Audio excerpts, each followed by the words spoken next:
Hey guys, welcome back to the channel.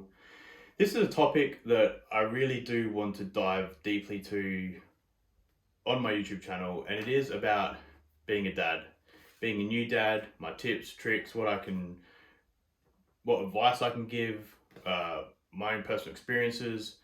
By all means, I'm not an expert, but I have gone through it myself. So take from it what you will. Yeah, if there's anything I can help bring value with, then that's amazing. But I did have a question on my gym tour YouTube video from Kajins, and he said, my partner just got pregnant and we have no immediate family members, so fatherhood is scaring the absolute shit out of me.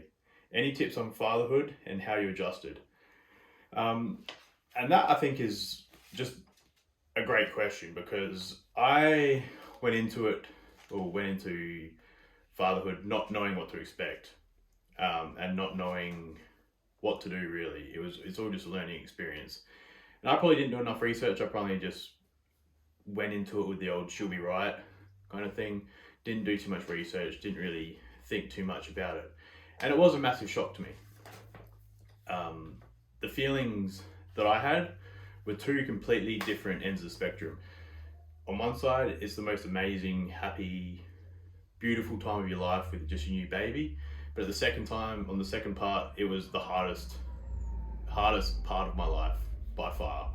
Um, and obviously that sounds, quite cliche, but it was very hard in the first few weeks. So I'd like to give some advice on that. I've written some notes, just so that I can get over everything that I do want to talk about.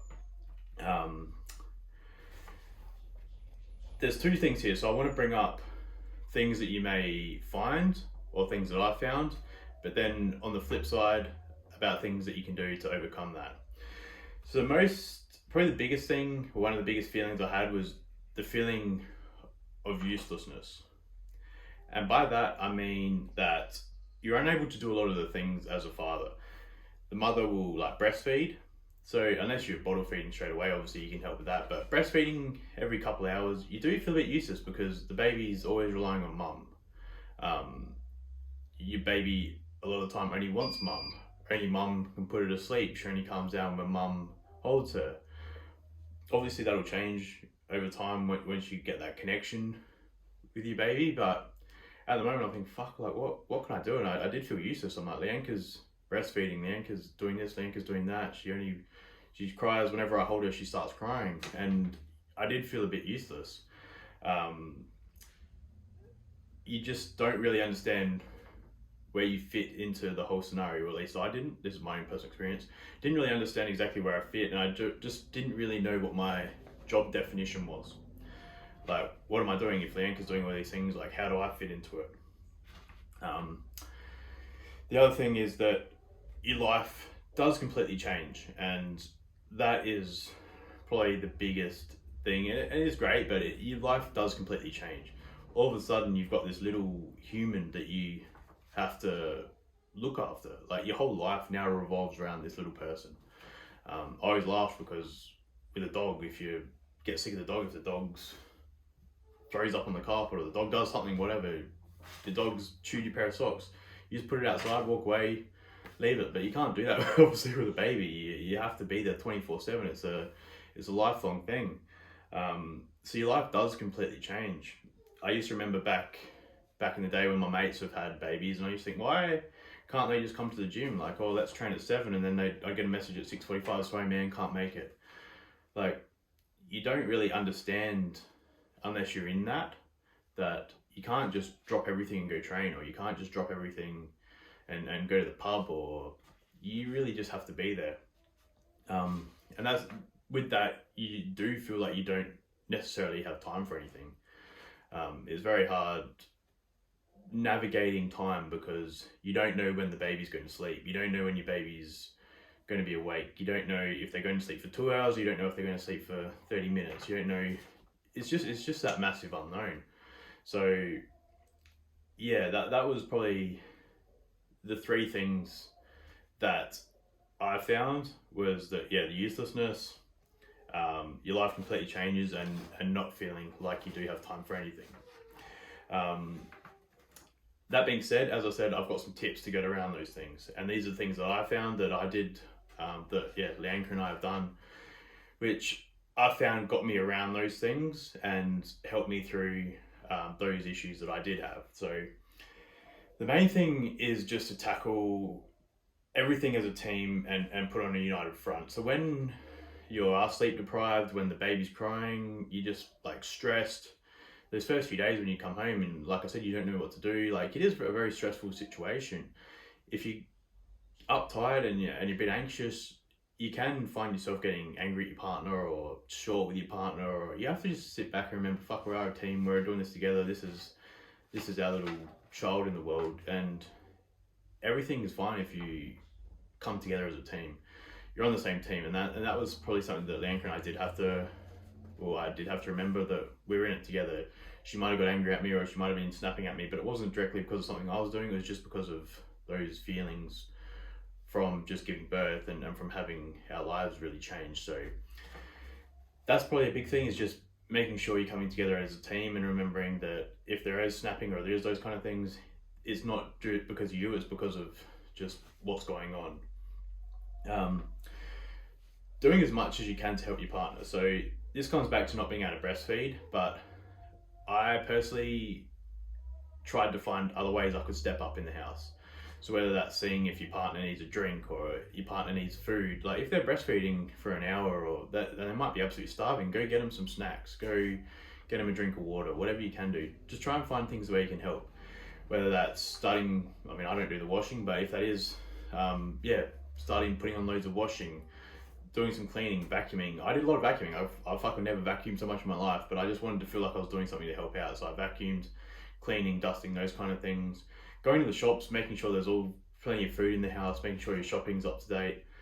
Those little things where if we can't be there to do things with the baby, such as breastfeeding, or if we feel like we can't cuddle them and put them to sleep, or if we can't settle them, is how else can we help out around the house? And if you can take that stress off your partner by helping out around the house or doing those things, then that's going to make a world of difference. Also, on that same note though, is not just assuming that's what your partner wants you to do. A lot of the times your partner, well, I've found Leanka will expect me to know what to do, but I don't know what to do unless she tells me. So asking what you can do to help. How can I be of help? What do you need? Those kind of things. Just asking what you need. It might be something that you just completely don't think about. Oh, I need a pillow behind my back. I need this, I need that. They're the things that you just, us guys, we don't think of that shit. And that's the honest truth. I know if there are any females watching this, us guys don't think about those kind of things sometimes, that you might need a pillow behind your back, or you might need a drink, or, oh, fuck, well, I didn't know you haven't eaten for 4 hours or 5 hours, or just, asking your partner, what can I do to help? A big thing that comes back to being a team is obviously the baby is the main focal point of your life, or it is the biggest thing in your life now, but to make sure that you still keep up your relationship. And if the baby's all you talk about 24/7 and the baby's all you do and you forget to make time for each other, I think that's when a relationship does tend to struggle.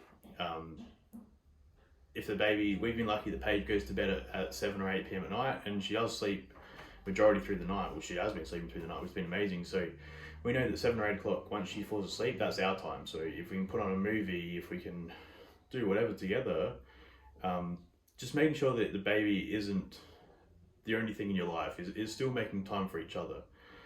I do work 6 days a week and Sunday's my day off, so I've made sure that Sundays are my family day. So make sure it's a day that we go out together, if we go for a walk as a family, go out for lunch as a family, just doing things as a family, but making sure that you and your partner still have that relationship. If, like I said, it comes back to working as a team, but if you don't focus on that relationship, then it is very difficult.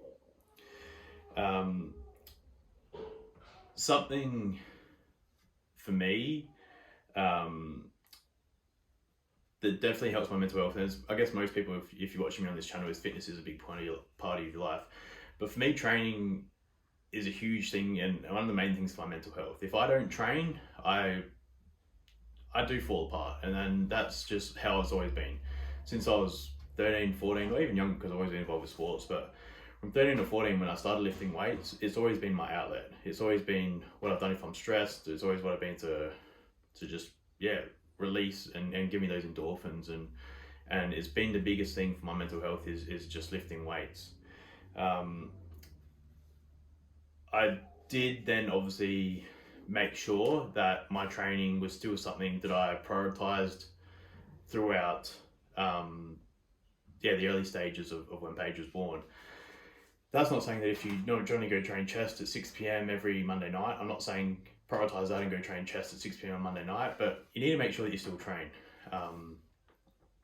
At the start, Leanka said before that she was surprised I asked her, but I said, when is it going to be okay for me to go train? She knows that training is something that I need to get done for me, for my mental health. So I asked her, when can I go train? I didn't just say, I'm going to go train at 6, but I said, when can we go train? And we came to a agreement of, all right, well, Paige goes to bed at 8 o'clock, so I had to go start going to the gym at 9 o'clock at night. So Paige went down to bed at 8 o'clock. I'd have something to eat or get ready after that and get to the gym about 9. And I'd start training from 9 till 10 or 9 till 10:30. Because that way I knew that Paige was asleep and the ankle wouldn't be at home doing those kind of things. So it's always that cliche of saying that the gym's only 4% of your day, but it is true. It's an hour of your day. It's 45 minutes of your day. It's a half-hour walk around the block. If it means something to you, then you'll get it done. And I think that it is a bit of a cop-out with people that say that they can't train. Like, if you can't, just walk out the front of your house and do sprints up and down your driveway. Go out on your front lawn, back lawn, and do burpees. Jump up on a ledge. There's so many things you can still do to exercise, and I think if the gym means so much to you, you still need to do it. But as I said, make sure that it is at a time when it is beneficial to both you and your partner. And that was, something that definitely I set out from the onset is when can I train. On top of that, the other thing is also making sure your diet and like all those kind of things is still structured. I made sure that I actually was buying my meals, so I made sure that I always had meals in the fridge. So I was using Dairy meals at that point in time, but I always made sure that whenever I went to the gym, I'd have 6 meals, 8 meals in my gym bag when I left the gym, so I'd chuck them in the fridge. So I always had 3 meals ready. Obviously, it's getting bloody expensive. It's a lot cheaper to quick around meals, but that way it took out any risk of me not following a meal plan or me not eating clean. It's too easy with Uber Eats and with fast food on every corner or those kind of things, or even to not eat or just snack in your pantry. Having that meal prep and having that diet to follow was really something that helped me, because I can see how easy it would be to just start, we haven't cooked anything, let's just quickly order pizza, or let's order chicken and chips, whatever, those kind of things. That's why they call it fast food. It's there, it's accessible. So I think making sure that you do have food there still, and making sure you follow that diet. If you're going to be healthy and you're feeling healthy, you're going to be feeling better, and you're going to be a better partner and a better dad to your child. The other thing that I want to put in with that is, obviously if you're watching this, obviously fitness is going to be a big thing in your life, but that third thing, that thing that I spoke about with training or that outlet, it might not be the gym to you. There's always that third space. You've got home, work, and then you've got that third space. For me, that third space is the gym. That third space, you might be playing the guitar, or it might be playing the PlayStation, it might be whatever it is that you do, drawing, whatever, it might be whatever you do, but I think that you still need to prioritize that outlet. And as I said, find when it's good for you and your partner, but still utilize that outlet. You're no good to anyone if you're not good and you're not in the right mental spot. The other thing, and the last thing I just wanted to include is, and it comes back to your life completely changing, but don't let your life change completely. By that, I mean that we, from day dot, started including Paige into our daily routine and into our life routine. So Leanka and I go for walks in the morning. I just pushed Paige in a pram. We still went for our morning walks. We go to Argo Cafe quite a bit on the weekends and have a coffee. We just brought Paige with us. Go down to the gym. Obviously, it's a bit different because Leanka and I own our own gym, but we started just bringing Paige from, I think Leanka gave birth on Thursday. By Monday, we were at the gym again, down at the gym with Paige. So I think it's really including your baby into your daily routine and not just completely changing your life to revolve around that. So that was another big thing. So these are the tips I've got. Short, sweet. As I said, they're just the things that I found. It's not right, I'm not saying I'm an expert, but they're things that I found that I think could be beneficial to new dads or people who are expecting. If you have any other questions regarding being a dad or becoming a new dad, yeah, just let me know. Hit me up in the comments. If you don't want to, reach out to me on Instagram or wherever you want, or anyway, email me, whatever you want. Just get in touch. Happy to help anyone. Like I said, I don't think there's enough valuable content or enough content full stop around new dads, what to expect. Even postpartum depression for dads is a big thing that I think is overlooked.